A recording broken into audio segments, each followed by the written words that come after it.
जिस समय भगवान श्री कृष्ण हस्तिनापुर में जाते हैं, भगवान श्री कृष्ण बहुत विनम्र थे। ये घमंडी थोड़े भगवान बन सकता है।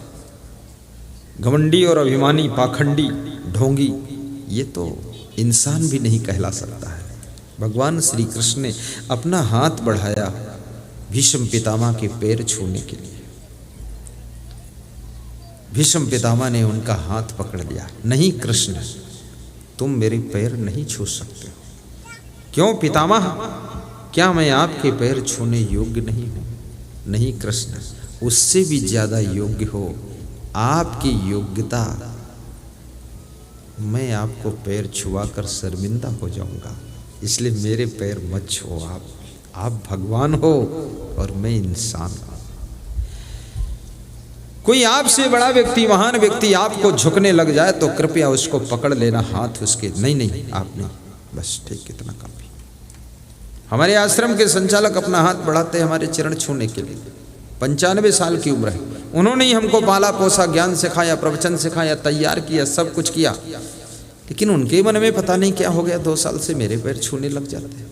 तो मैं उनके हाथ पकड़ लेता हूँ। नहीं नहीं, और मैं उनके पैर छू लेता हूँ। एक हाथ पकड़ता हूँ तो दूसरे छूने लग जाते हैं, तो दोनों पकड़ के एक ही पकड़े रहता हूँ, फिर उनके छू लेता हूँ। अब वो कमजोर है, 95 साल में ताकत नहीं। तो कहते हैं नहीं नहीं, तुम अब हमसे भी ज़्यादा महान हो। तो मैं बोलता हूँ नहीं नहीं, ऐसा नहीं होता है। याद रखना, मैं उनसे प्रश्न पूछ देता हूँ कि मूर्तिकार भगवान की मूर्ति बनाता है, लेकिन वही मूर्तिकार उस मूर्ति के पैर छूने लग जाता है। आप मूर्तिकार थोड़े हैं गुरुदेव, आप तो मेरे जीवन का निर्माण करने वाले हैं। यदि मैं आपसे पैर छुआऊंगा तो मेरा सब पुण्य छीण हो जाएगा, तपस्या भी छीण हो जाएगी, अभिमान चरम सीमा पर पहुंचेगा। याद रखना, अपने से बड़ों से कभी भी पैर नहीं छुआना चाहिए, बल्कि उनके पैर झुककर छू लेना चाहिए। अभी इसका अर्थ ये भी नहीं है कि तुम सब आकर मेरे पैर छू लेना, नहीं। अभी यहाँ से छूटोगे तो फिर धक्का मुक्का शुरू हो जाएगा।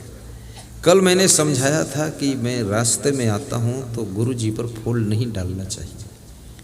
आज फिर कुछ महिलाएं डाल रही थी, पुरुष भी फेंक रहे थे। वो कौन डाल रही महिलाएं? वो जो कल नहीं आई थी, आज नई नई आई है। उन्होंने सुना नहीं था इसलिए डाल दिया था।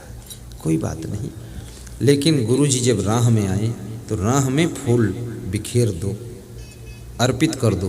गुरु जी के ऊपर नहीं फेंकना चाहिए।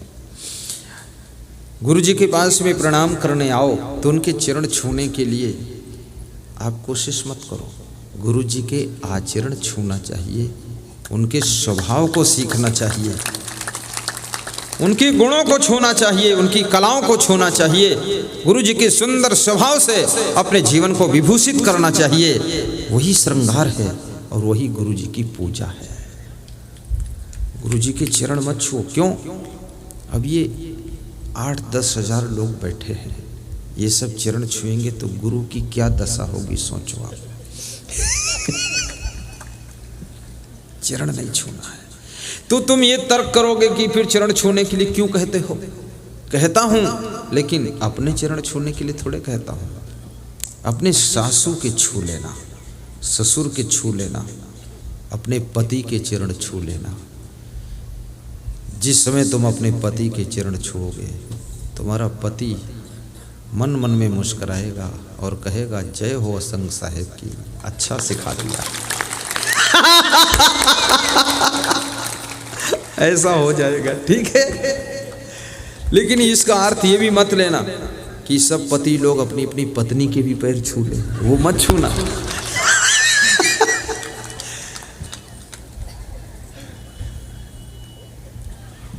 और पत्नी को अपने पति से पैर छुआना भी नहीं चाहिए।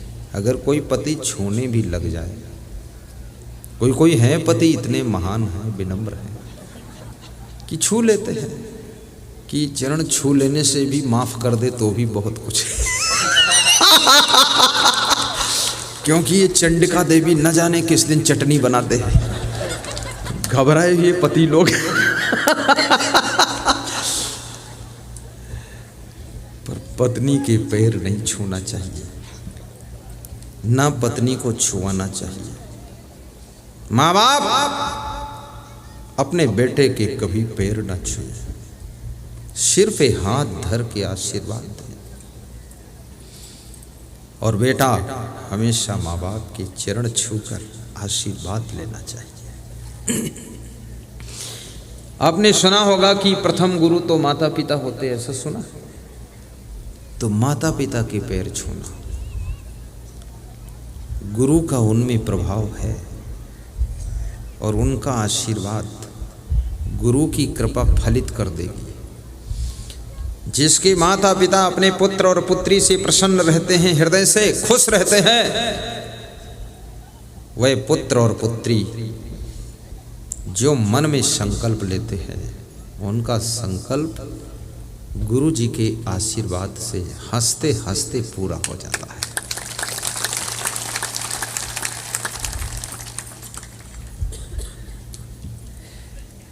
अपनी बूढ़ी सासू की भी सेवा करो और सास ससुर लोग कुत्ते की सेवा कर देते हैं, बिल्ली की सेवा कर देते हैं, चिड़ियों की सेवा करते हैं, लेकिन सास ससुर की सेवा करने में थोड़ा बहुएं सोचने लग जाती हैं, करूं कि न करूं। अरे शादी हुई, ससुराल आई, ये बुढ़िया पता नहीं कहाँ लफड़ा फंस गई। ऐसा कभी मत सोचना, ये बुढ़िया नहीं है, ये सबसे बढ़िया है।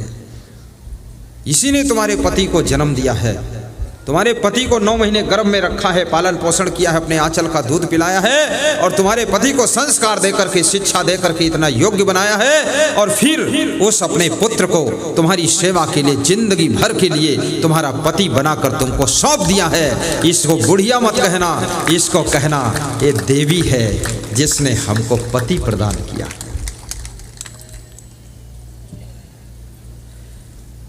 और अपनी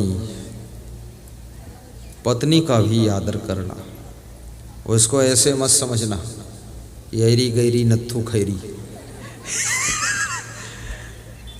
उसका भी थोड़ा सम्मान रखना,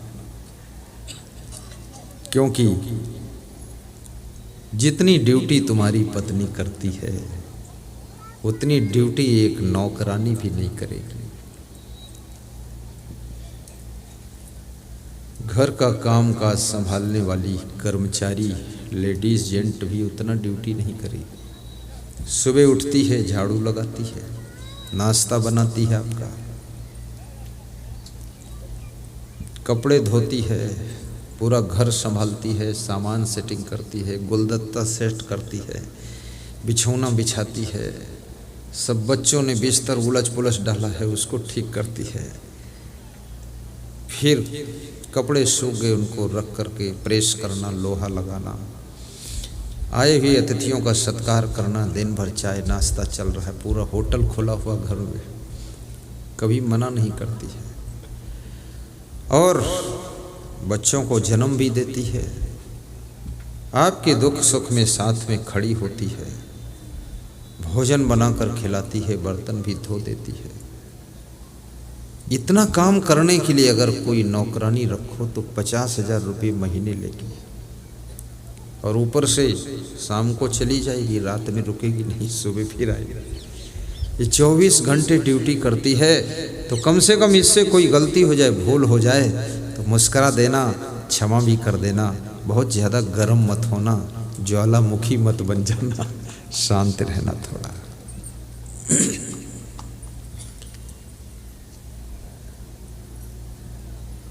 परस्पर का प्रेम